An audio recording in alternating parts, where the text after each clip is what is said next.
आप सबको जय मसीह की। आशा करती हूँ प्रभु की दया से आप सभी कोई चंगे भले और प्रभु में आशीषित होंगे। आज हम बाइबल अध्ययन में बाइबल से जिस वचन को पढ़ेंगे, हम बाइबल से निकालेंगे मत्ती रचित सुसमाचार अध्याय 8 वचन 18 पद से लेके 34 पद तक। आइए हम मिलके एक साथ वचन को पढ़ेंगे। यीशु का शिष्य बनने का मूल्य। यीशु ने जब अपने चारों ओर एक बड़ी भीड़ देखी तो झील के उस पार जाने की आज्ञा दी। तब एक शास्त्री ने पास आकर उससे कहा, है गुरु, जहाँ कहीं तू जाएगा मैं तेरे पीछे हो लूँगा। यीशु ने उससे कहा, लोमड़ियों के भट और आकाश के पक्षियों के बसेरे होते हैं, परंतु मनुष्य के पुत्र के लिए सिर धरने का भी जगह नहीं है। एक और चेले ने उससे कहा, हे प्रभु, मुझे पहले जाने दे कि अपने पिता को गाड़ दूं।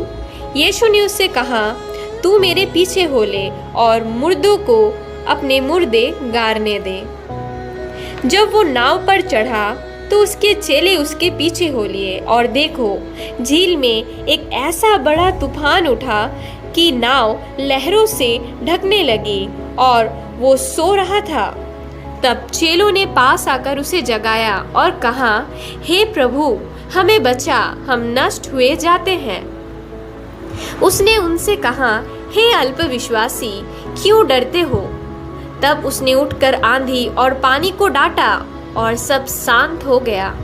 और वे अचंभा करके कहने लगे, ये कैसा मनुष्य है कि आंधी और पानी भी इसकी आज्ञा मानते हैं। जब वो बस उस पार गदरनियों के देश में पहुंचा तो दो मनुष्य जिनमें दुष्टात्माएं थी कब्र से निकलते हुए उसे मिले।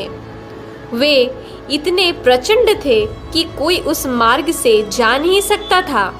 उन्होंने चिल्लाकर कहा, हे परमेश्वर के पुत्र, हमारा तुझसे क्या काम? क्या तू समय से पहले हमें दुख देने यहाँ आया है? उनसे कुछ दूर बहुत से सूअरों का एक झुंड चर रहा था। दुष्टात्माओं ने उससे ये कहकर विनती की, यदि तू हमें निकालता है तो सूअरों के झुंड में भेज दे।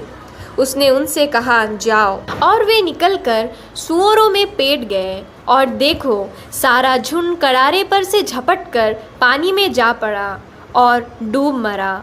उनके चरवाहे भागे और नगर में जाकर ये सब बातें और जिनमें दुष्टात्माएं थी उनका सारा हाल कह सुनाया।